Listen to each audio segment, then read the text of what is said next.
इस वक्त हम अम्बेडकर तिराहा पर उपस्थित हैं। यहाँ पर आप देख सकते हैं बहुजन समाज पार्टी के द्वारा यहाँ पर लोगों को एकत्रित किया गया है धरना प्रदर्शन के लिए।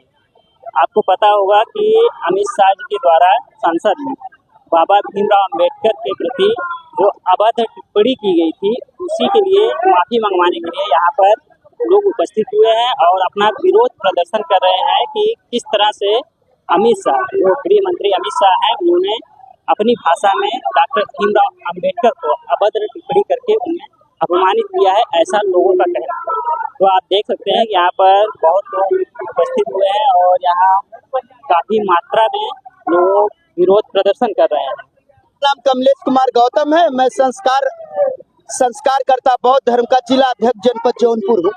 सर, यहाँ पर काफी मात्रा में लोग भीड़ इकट्ठा किए हैं, हालांकि धरना प्रदर्शन हो रहा है, क्यों आप ऐसा कर रहे हैं?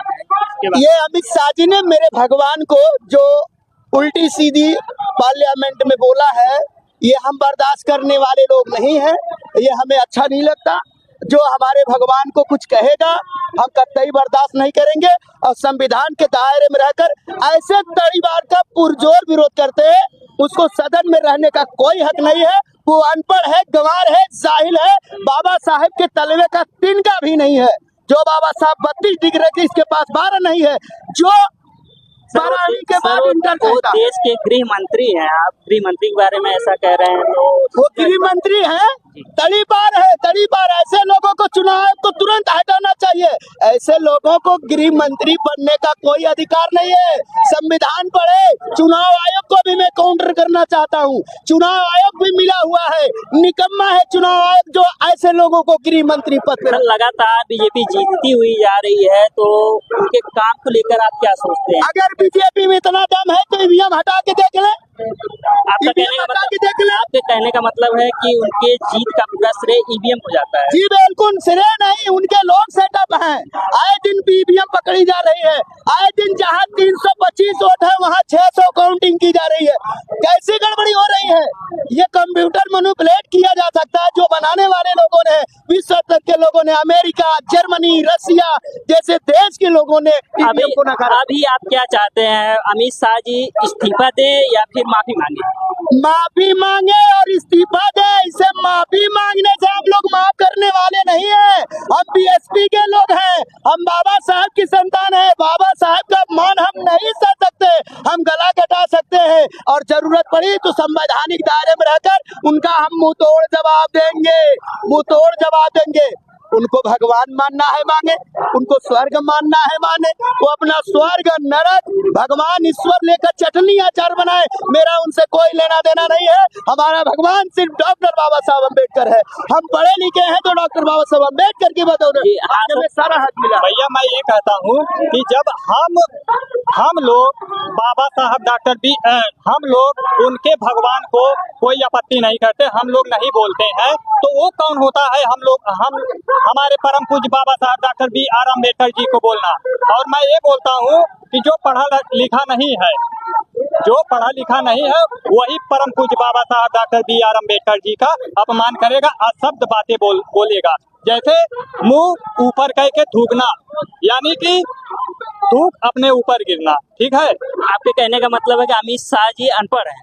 बिल्कुल। अगर वो अनपढ़ नहीं होते भैया कि वो 12 बाद इंटर कराते, हाँ बोलिए, बिल्कुल सही है। वो 12 बाद इंटर कराते तो अनपढ़ होने का संकेत है।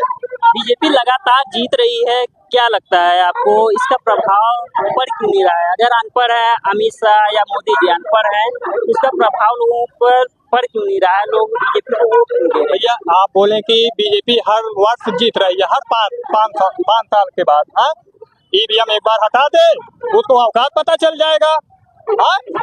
ईवीएम हटा दे, चोर है साले, चोर। ईवीएम हटा दे, चोर है भाई साहब, वो चोर है। क्यों नहीं है? उनको शर्म आनी चाहिए कि जो एक इतनी बड़ी संविधान लिख सकते हैं, उनके बारे में कुछ बोलने में शर्म आना चाहिए। जो देश विश्व की सबसे बड़ी संविधान लिखी हमारे बाबा साहब ने, आज उनकी वजह से वो खड़े हैं वहाँ पर, वहाँ से बोल रहे हैं उनके बारे में।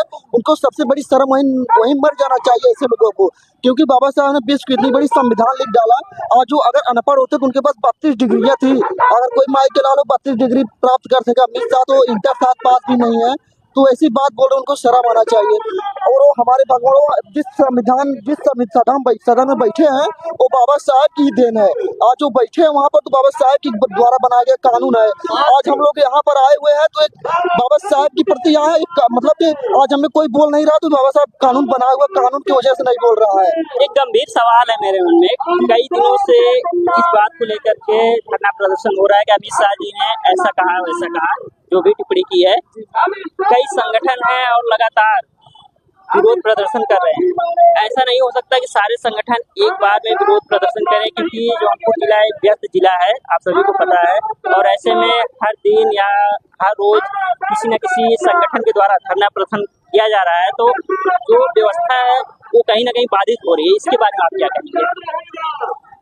ये देखिए जो है, देखिए काफी दिनों से जो है कि जो आज 20 तारीख लगभग 20 तारीख के आसपास ने बाबा साहब को ये बात उन्होंने बोली थी, तो हम लोग 2-3 दिन देख लिए कि हमें लगता है माफी मांग लेंगे, गलती हो जाते सबसे, जुबानें फिसल जाती है, लेकिन उन्होंने अपने आप को माफी नहीं मांगी। इसी कारण भारत में नहीं ये बात विश्व में भी फैलेगी। जिन्होंने लंदन में बना उनकी प्रतिमा बनाए, आज बाबा साहब की अपमान कर रहे हो, उनको तो अगर सामने आ जाए तो मारते 2-3 झापड़ उनको, वही जो है कि ऐसे उनको शर्म आनी चाहिए। पहली बात देखिए, जो पढ़े लिखे होते हैं वो जानते हैं कि बाबा साहब की अगर आप वो कोई कंपटीशन निकाल पेपर एक नॉर्मल एग्जाम निकाल कर देखे हो, तो हम लोग नए युवा हैं, हम लोग पढ़ते हैं, हम लोग जानते हैं कि कंपटीशन का महत्व क्या है। बाबा साहब ने 3 PhD हासिल किए, अगर कोई एक PhD निकाल दे तो हम लोग मतलब पूरी हमारी जितनी मायावती को वोट देते हैं पूरी वोट गृह मंत्री को जीते। आप कितना पढ़े हुए हैं? हमारा PTC हमारा DLED हम कर रहे हैं, मास्टर DLED, यानी आप टीचर बनने से ज्यादा तो हम पढ़े लिखे हैं। टीचर बनने के बदलेंगे तब आएगी सरकार बदलेगी, उसके बाद 2019 के बाद तो अभी वैकेंसी नहीं आया, 2025 हो गया, 24 हो गया, 25 लगना। ये नौकरी देने वाली सरकार है, ये छोटे लोग हैं, ये गैर जिम्मेदार है। बताइए 2014 से आज तक की क्या कंडीशन है? हमारे देश को हालात एकदम सड़क छाप बना दिया। हम गरीबी रेखा के इंडेक्स में सबसे नीचे पायदान पर खड़े हो गए। ऐसी सरकार, अरे संविधान इतना उत्तम बाबा साहब अम्बेडकर ने लिख कर दिया है, इतना उत्तम दिया है, ऐसा संविधान पूरे विश्व का नहीं है। यहाँ आज से रहकर फर्श वालों के लिए समानता की बात ये देश का संविधान कहता है। ऐसे कंडीशन में अगर जो गैर संवैधानिक बाबा साहब ने अब तक पूरे 32 डिग्री 9 भाषाओं का ज्ञान है, शायद उनको एक भाषा भी बोलने नहीं आता ढंग से, वो भी हिंदी नहीं बोल पाते सही से, तो क्या वो बात करेंगे? बाबा साहब पास 32 डिग्री 9 भाषाओं का ज्ञान था, आज वो अगर एक भाषा सही से बोल दे तो हम लोग उनकी तरफ हो जाएंगे, बीजेपी की तरफ हो जाएंगे। इतना भाषा लेने के लिए उनका 700 मर जाएगा, लेकिन वो ले नहीं पाएंगे। आप देख रहे हैं यहाँ पर सभी लोग आक्रोशित हैं, और अमित शाह जी के द्वारा जो भी बयान बाबा साहब के प्रति दिया गया है उसके विरोध में यहाँ पर धरना प्रदर्शन हो रहा है।